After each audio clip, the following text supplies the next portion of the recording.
Oh, we're going live.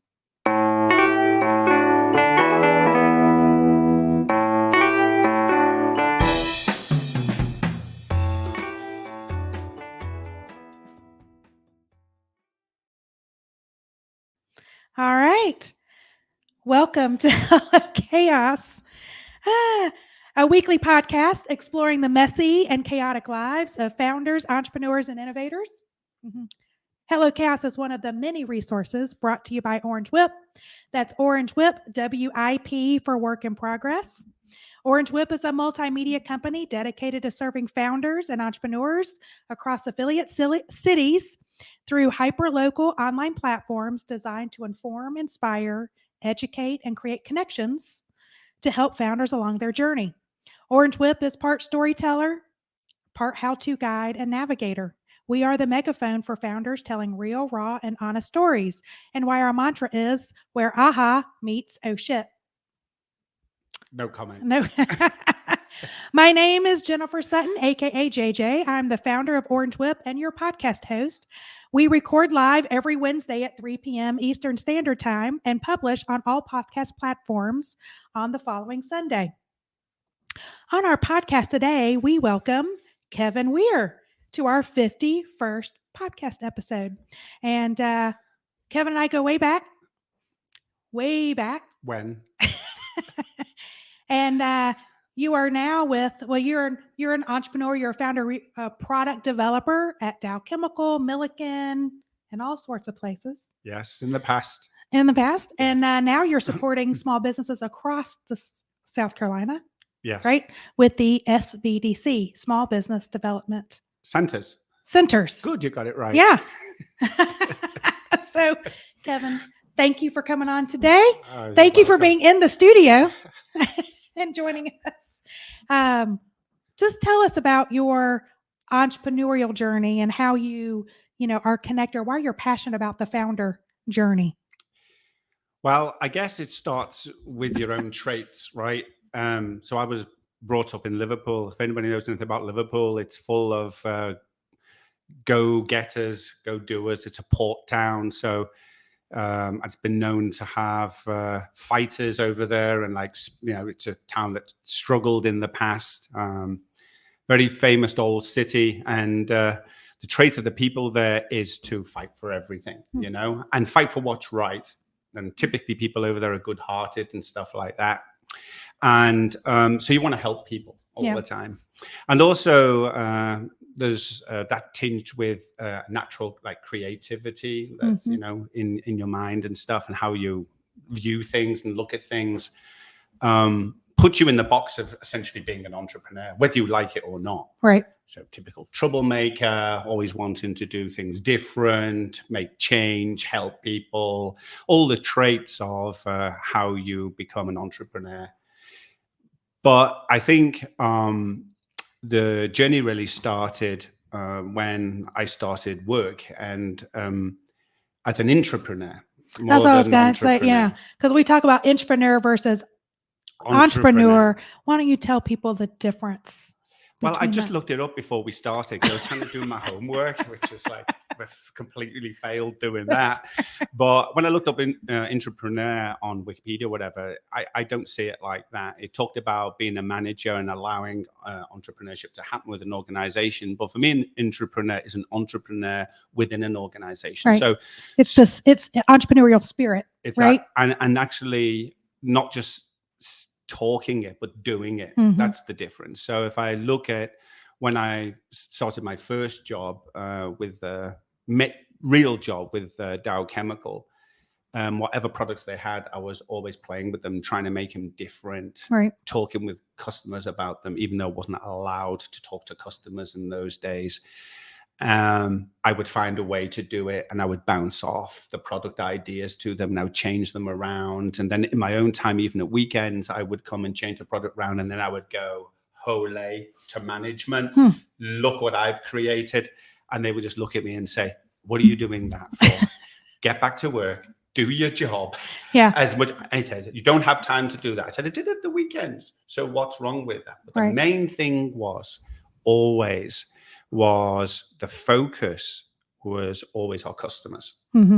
Well, that's what makes a good brand. That's what makes a good go-to-market strategy is when you put that end user in the center. In the center of everything. In the center of everything. And it's funny, to see the evolution of the company you start, Dow had that mindset of no, just do what you're told, not having that innovation mindset. And now it's like every company is like, how do we tap into being innovators inside?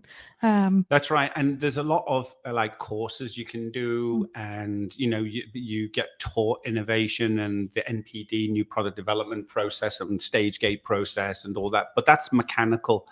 I think entrepreneurship within an organization is a will to connect the outside with the inside, look at what you have, where the creativity comes in, and to make that better. New methods, improved products, and things like that. And I remember when I was at Dow Chemical doing a presentation in front of 2,000 or 3,000 people at one of our big events, internal events. And I went onto the stage. And those days you had that slide projector and you wrote on those foils and you beamed it up. And then so I had this kind of presentation of all these people. And I said to them, we should tackle the sea container market. The sea containers, that's all injected polyurethane. Why would you, with the product that you've got, tackle that market? And I said, well, I've spoken to Maersk, the largest shipping line in the world, and talked to them about changing the floor of a sea container and making it into a structural sandwich element, insulated sandwich element, so they could get more in their container. It would insulate better. It would be 400 kilograms lighter, blah, blah, blah. And I just spat this out and I was laughed off stage, right?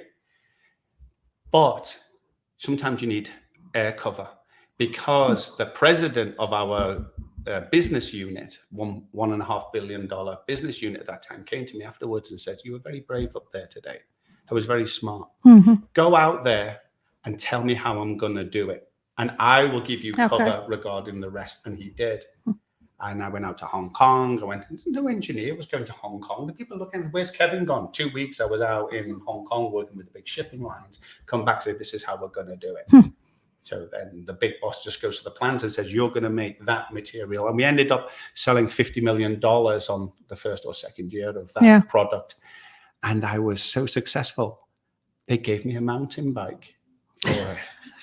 So I was. Well, there you go. So that's there's your trophy. Being an entrepreneur and an entrepreneur, because they made $50 million and I got $400 for a mountain bike. But I still got that mountain bike today. Oh, then it was a good one. That was a good one. I bought myself a good one. But the learning experience of having that happen, fantastic, and seeing how a lot of companies are trying to create that culture of innovation and that attitude. I mean, that's like the trend of how do we make sure that our people feel like they have a voice and they can contribute to the bottom line and they can create and innovate.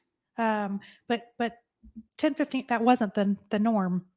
Well, to be fair, Dow Chemical is a very innovative company. I know if you've just seen the news recently, they're coming out with mini nuclear plants.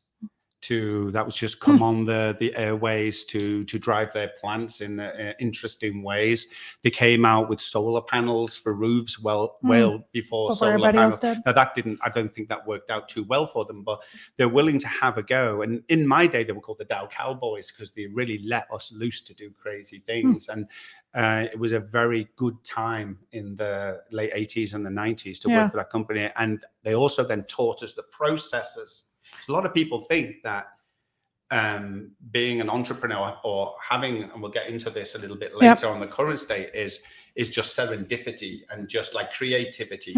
There are elements you need, but also you need process. You need structure. You need structure and process. And that's what these companies, Dow, even Milliken and Company here, they're very structured in how Which is where we met. Information. Is that where we met? That's weird. Oh yeah, that's right. You were great at marketing in those days, I remember. So the big companies do have the processes, but I think it's just to my point I'm trying to get over is it's up to the individual to step out and be innovative in that space, come up with a really good story, and then come back to the company. If it's a good story, they have the resources to make it happen. Right. And I think that's where we're seeing a lot of the trends of people are getting these innovative ideas, but they're stepping out of the companies and going, you know what, I'm going to take this idea and run with it.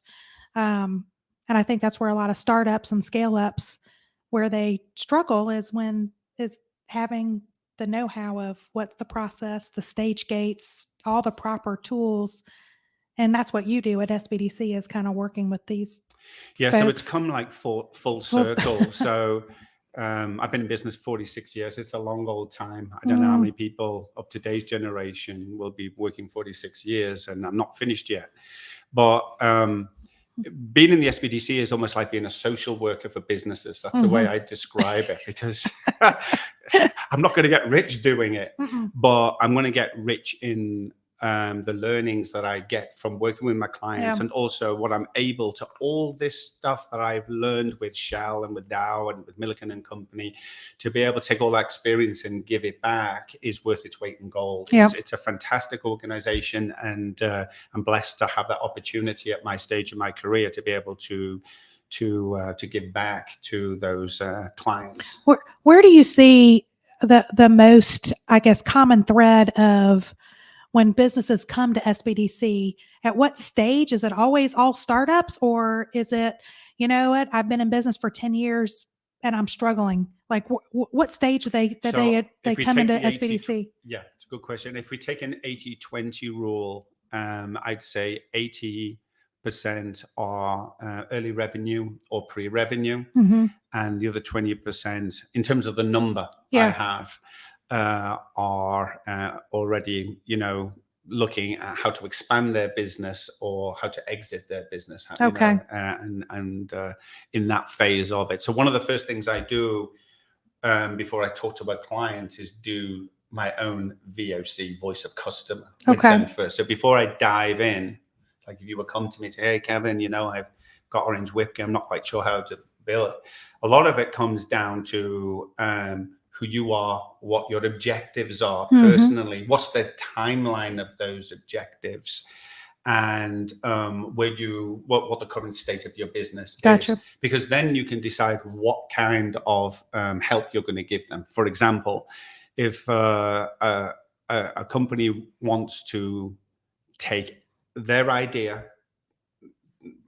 do the product development, do the business development, and make the most out of that business, and run that business, and then give it to the son or daughter, that's a different discussion on and timeline on how you do things, compared to somebody that just wants to license a product or get in and get out within a 3-year period. Right. Because one needs VC and investments and a good exit strategy, and the other one needs business growth strategy and how they're going to do that. And it would be more about capital and investments and things like that in growing their business itself. So it depends on the maturity to, first of all, do that voice of customer and understand. And you'll be surprised on how many people haven't thought that out. Because they're so, you might have done this yourself when you started. You were so enveloped in the now and what you're doing that you haven't really thought to yourself, well, where's this going? And then how is that going to be managed? You might have an idea, but no detail. Right. So yeah, if I break down what the current client base is looking for, it's probably things like, if I took the top 3 or 4, it would be strategy. But they don't think about strategy. I talk about strategy. I would say business planning. They call it business planning. But if you don't have a strategy, you can't create a business plan. That's right. So it's really business planning, where we start having strategy discussions, right, around that. Because a lot of people go right to tactics. And they'll go to tactics, and they will say, I've got this product, and what am I going to do next? So the next thing is the business planning. And in the business planning, you go through this because you're going to have a go-to-market strategy. You're going to have all that stuff involved. So you start breaking it down and working on those individual parts. Do you walk them through that whole stage? Like, do you guys assist, or is it more of, hey, here's some homework, or here's a class, or how do you... how do you work with these businesses? Yeah. I'll just finish the last thought before I go into that, but just hold that thought a second. The other couple of areas, I would say it's the business planning part. It's they don't have a team around them. So there's a lot of individual or husband and wife, mom and pops and stuff. So it's really, if they want to be successful, who is going to actually do the heavy lifting within that? So it's about creating an advisory board and a team of experts around them that can deliver on the technology or product or service or whatever it is. And then the one I always get on my soapbox about is funding. Mm-hmm. That's funding. Yep.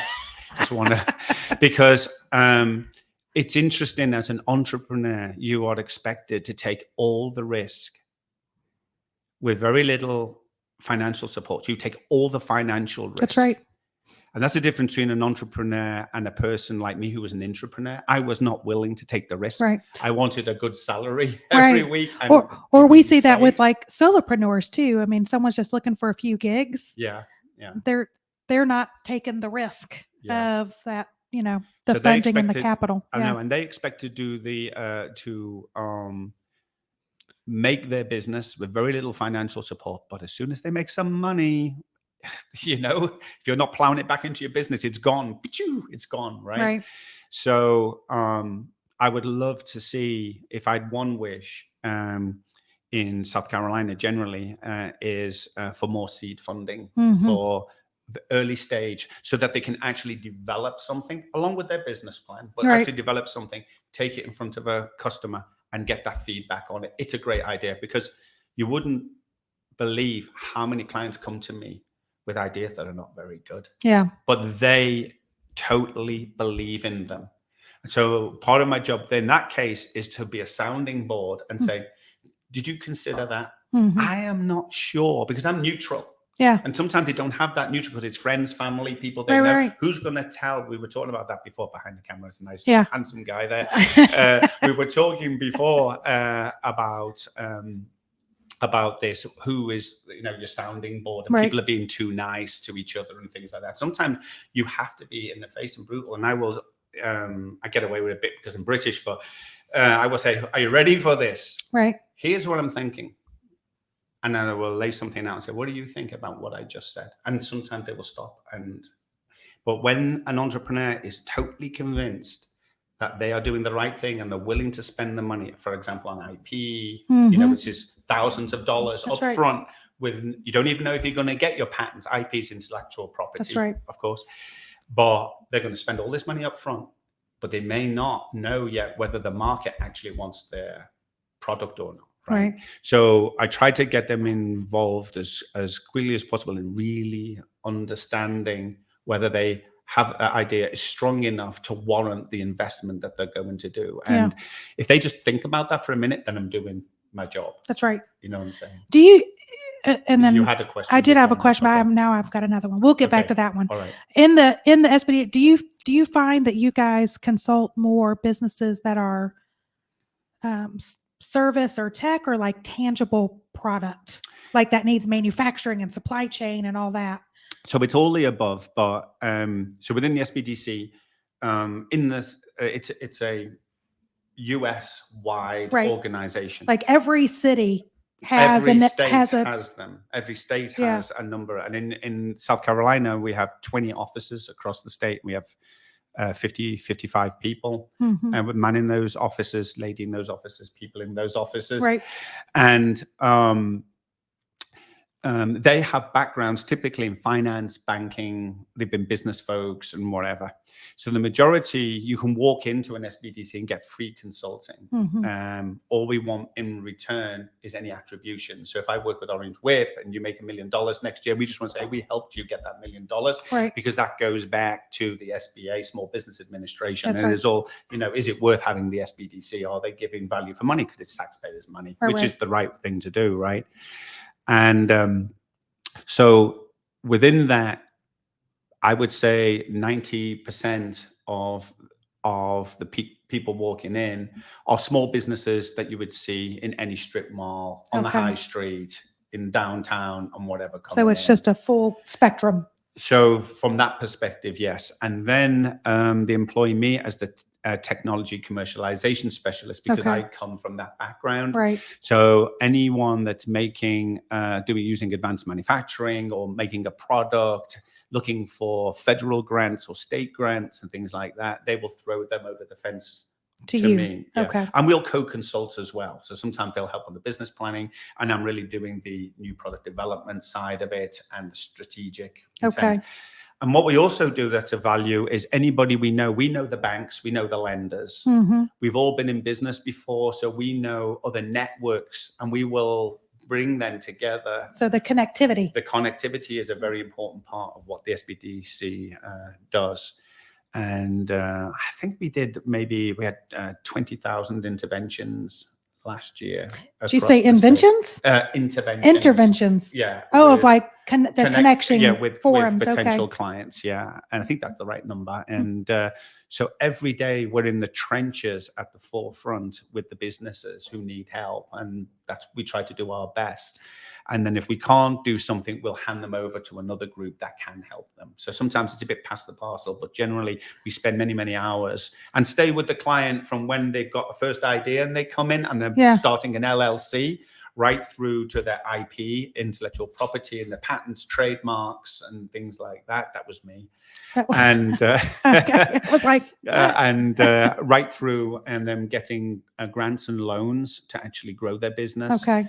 And then we also look and help them through trainings, doing their QuickBooks, taxes, and things like that. Okay, so you're really like a just truly an advisor all the way through. That's right. And I'm more on the tech side. And then we have import-export experts as well for anybody that's looking to import or export abroad. And we also have PTAC, so what you call it, federal grant. Mm-hmm. That are good at getting federal business. We have experts in doing that. Yeah. So most people come in, you're like, okay, they ask for this, and you're like, no, we need to back up and business planning strategy. What's other, like the typical questions or the struggles that founders or entrepreneurs, small business owners face? Like, typical question. I've gone through it a little bit, but just to deep dive a little bit. Like somebody will come on and say, "I've got a product. I need to get in front of somebody. I've got a product. I need to launch it. Yeah, I've got a business plan. They've never talked to a customer about it, right? So then when you're going through, if you think it's a linear process, the new product development process or new business development process, of which product development is just a part of it. Right. What I always like to say is typically most clients are around their service and their product first. Actually, your service or your product should only be developed after you've spoken to the customers first. Because what's the specification going to be? What's it going to look like? Right. How are you going to deliver it? What's your messaging going to be? Right. And pricing. Right. So, for example, yesterday I was on with a client who has a very nice consumer product. It's a lighting product, big displays. And the question just was, how am I going to price this? Yeah. And so I talked to him about finding the next best alternative. We call it MBA. Right. The next best alternative. There's no alternatives. There's always an alternative. If they're not using your product, they're doing something else, right? Right. So what is that, right?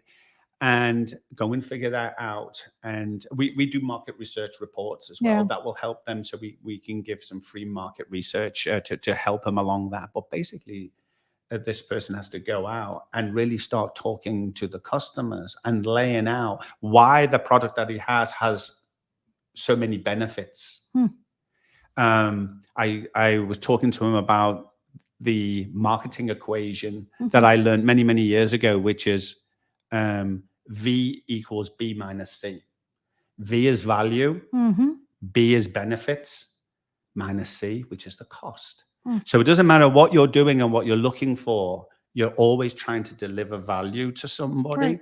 So that's the big V. So if you want to bring Orange Whip to market, right, you've got to be creating some value. And you're doing that by having podcasts like this, right? So content, yeah. So it's content, right?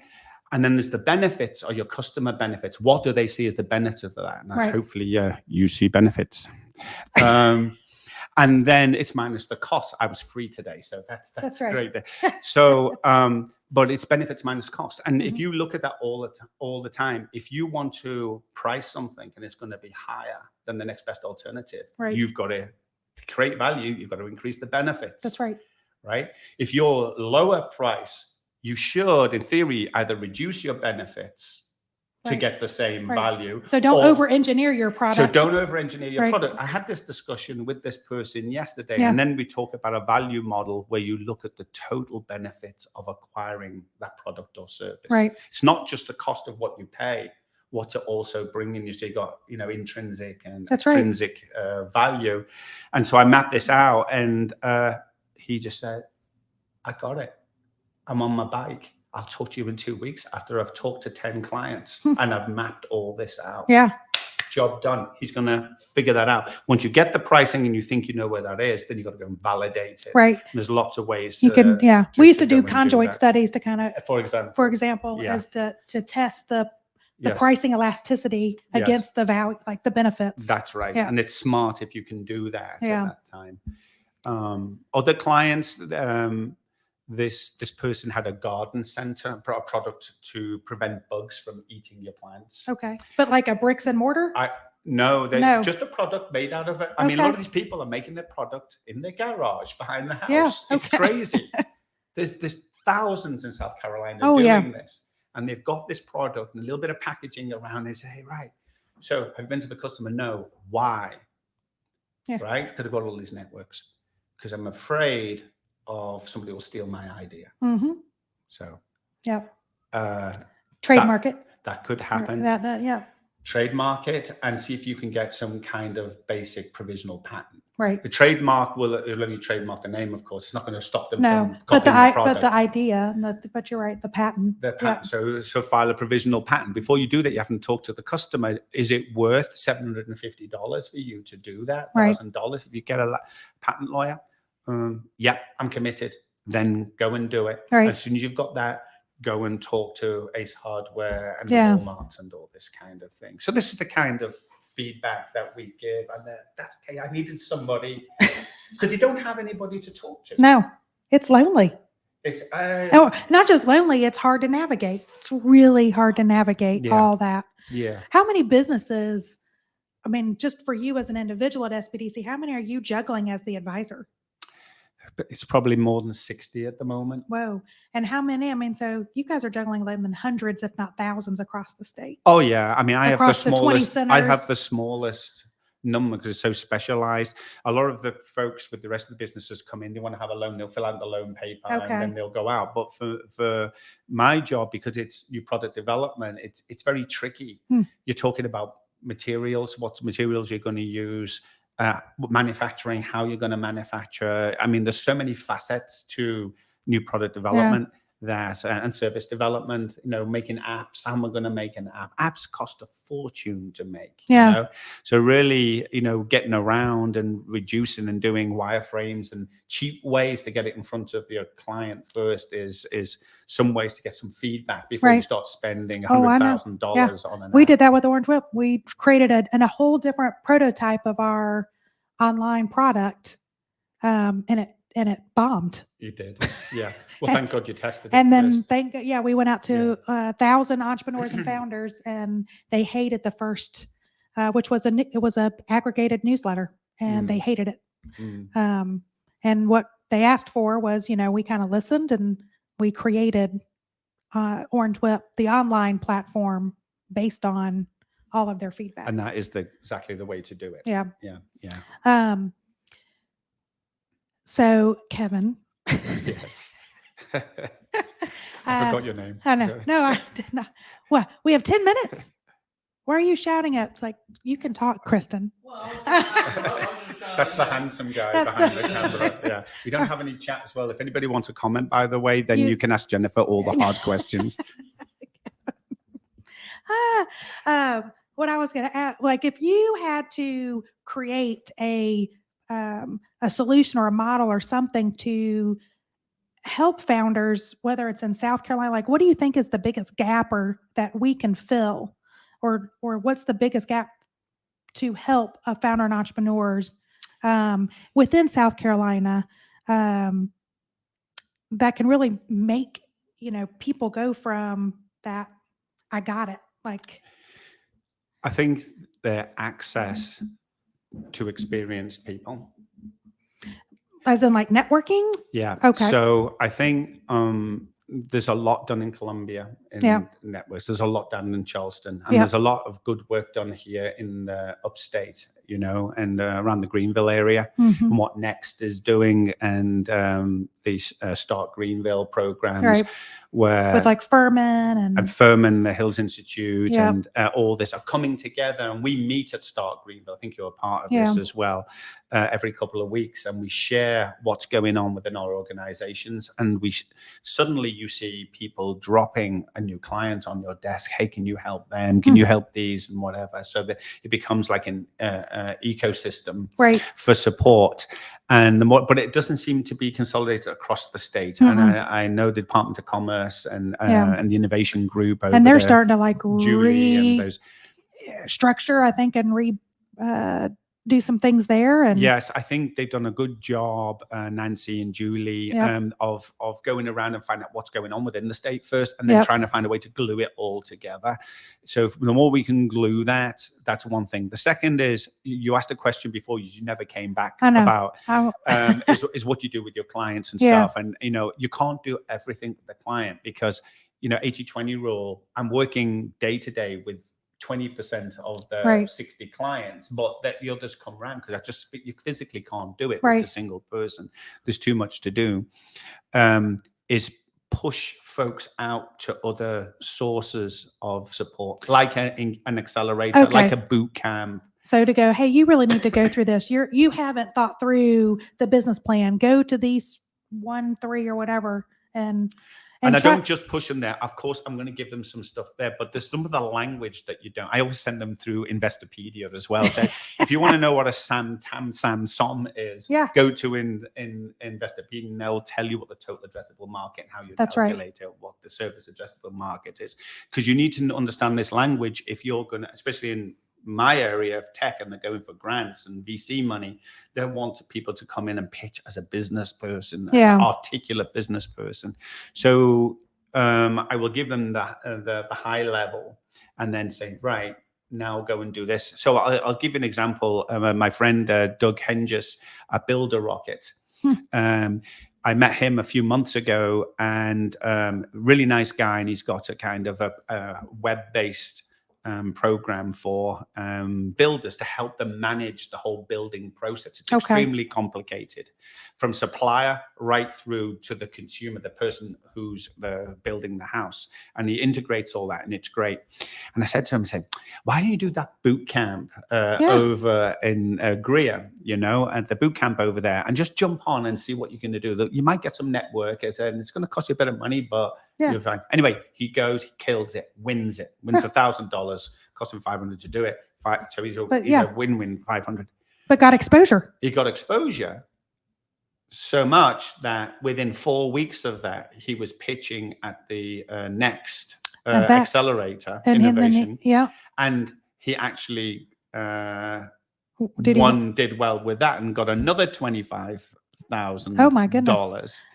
And since then, he's gone on and won another 50 because of the exposure. So I would say to your folks listening, and any of them out there, say, what am I going to do next is get yourself exposed, get yourself out there, find out locally what kind of, where you can go and pitch, even if it's 10 at the top, or the brew or something like that. Just get out there. Greer has Ignite, the platform at Greer. That's right. And you can go out there on a windy Wednesday morning, and you can pitch your idea in front of people and get feedback. But you get exposure. So I would say get out there and let people know that you're around, and then those mentors that are around will find you, and then you'll start getting more help.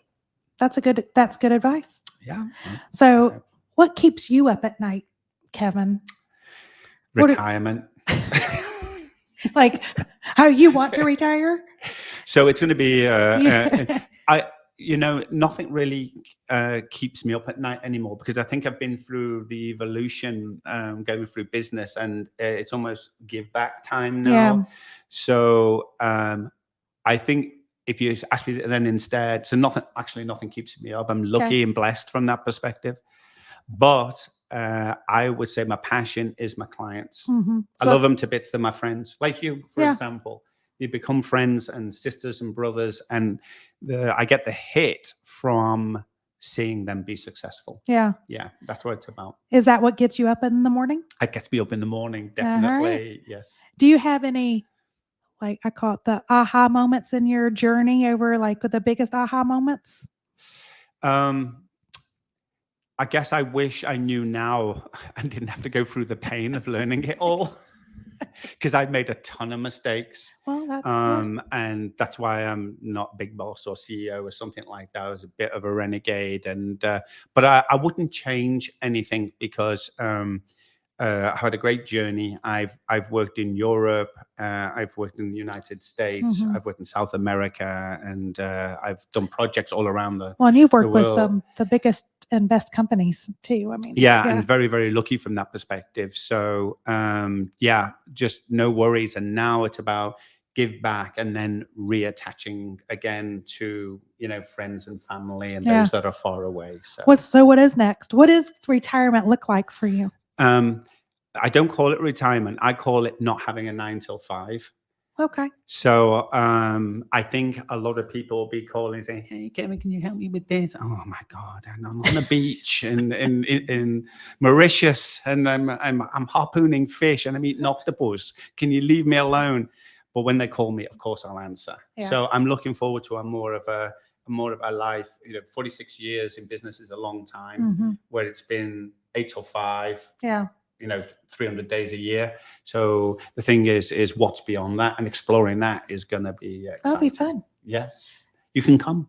Yeah, because I'll drive you around my Morris Minor. That's right, because you Yes. you're going to go back to England, right? At some point. So yeah, I'm going to go back to Germany, but I'm going to be part-time in the US and part-time in Europe where my family is. All right. So yeah, well, I'll figure it out. That's right.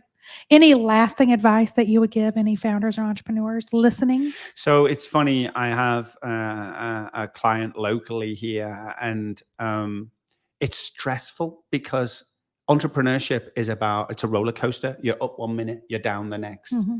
And it's even more maybe right at the beginning when you're trying to get established. So you think you're there, you've got somebody on board, you got some money coming in, and then boom, it's gone, it's taken away from you. Mm. And so some of the clients panic around that, and they will either immediately change direction or they'll forget who they are. And I would say, be true to yourself. You've started a business because you're an entrepreneur, and create that culture of what you've done here in this little house, Brighton Go house. You've created that yourself, and congrats on that. Stay true to yourself and don't panic, and then look for solutions instead. So I say to my clients, your solution set is one option. What other solutions are there to get you through this down part? And fan out before you fan in. Get all your solutions and then drop the best ones down and try them out and get through that period. Right. So I'd say ask for help, and don't panic, and yeah, you'll find a way. Yeah. That's great advice. Yeah. Yeah. Yeah. I don't know. There's not many in the chat, so that's good advice. At least there's not people out there saying rubbish. What are you doing? What are you saying there, man? Well, Kevin, we're out of time, and I know you need to get Thank on God. the road. Yes. I'm always amazed at how fast these things go, and I appreciate hanging out with you actually live in the studio. So where can people get a hold of either you or SBDC? Like, what is the best way to connect with you? Yeah, the first thing is to go to sc.sbdc.com. Okay. That's Small Business Development Centers, SC for South Carolina, .sbdc.com. And when you go in, you can they find you on the? They can. I would sign up, and then let them assign? if there's lots of great consultants all over the state. So you can go to your local area and find that. And if you want to talk with Kevin Weir, I wouldn't do that if I were you guys. But if you want to do that, you can just reach out. I need to talk with Kevin, and then we can have a chat. Yeah. Happy to help you all out there. Can they find you on LinkedIn? Yes. Are I'm you on LinkedIn? Yes. Yes. I'm actually on the Sand Dune National Park in a very kind of strange pose, but it is me. Yeah, that's what we put in the image. Yes. That's right. We were like, that's a nice LinkedIn profile. I've done my knees and my knees click since then, so I killed myself doing that. It was very you. So again, everybody, thank you so much, Kevin. Appreciate everything you do. This podcast episode will be published this coming Sunday and available on all podcast platforms. So whichever one is your favorite, you'll find us. It's under Hello Chaos. Subscribe to us, like, comment, share this great content because it is good content. Help us grow a more connected entrepreneurial community. That's what it's all about, right? I'm up for that. That's right. Power to the entrepreneur. Hello Chaos is one of the many resources brought to you by Orange Whip. Again, Orange Whip is a multimedia company dedicated to serving founders and entrepreneurs across affiliate cities through hyper-local online platforms. We are the megaphone for founders telling real, raw, and honest stories. Orange Whip is a one-stop shop content hub for a founder in each market. Again, part storyteller, part how-to guide, local navigator. We have a filterable resource directory that you can choose whatever path you're on and whatever your needs are. It's localized. Each of our cities have anywhere from like 60 to 80 of local resources, like SBDC is in our resource directory. Power to the entrepreneur. There is a curated events calendar that's really what's up, and it's live events, it's accelerator, incubator, boot camp deadline applications, it's grant deadlines that are also in our events calendar, and it's localized, and we keep it up real time. And then there's a social chatter wall, so you can see in each local market what's the chatter among founders. We are currently in 3 markets in South Carolina, upstate, Midlands, and the Low Country. That would be the Greenville area, Columbia area, Charleston. Great if you don't shrimp know and grits, the South Carolina markets, and if you'd like to be a guest on this podcast like Kevin, head over to orangewhip.com. And again, that's orangewhip.com. Fill out the form on our Hello Chaos page and subscribe to our, fill out that form. We will get you, hopefully be a podcast guest. And while you're there, subscribe to our weekly newsletter called The Weekly Whip. We are ad supported through sponsored native content. Our content is free, accessible, and inclusive. And because of that, and who produces all that content is Break Marketing, which is our full service marketing and ad agency and is the studio for Orange Whip. If you're interested in becoming a sponsor of Orange Whip, please email us at email us at hello@orangewhip.com. Well, y'all, thank you for tuning in to Hello Chaos. It is where aha meets oh shit. And again, I am your host. That's a terrible tagline. No, it's not. It's horrid. We actually have gotten podcast guests because they like our tagline. It is such a founder mindset. I would never say that. But yeah, we'll see you again next week. Thanks for the platform. Appreciate You're welcome. it. Thanks out there. Everyone.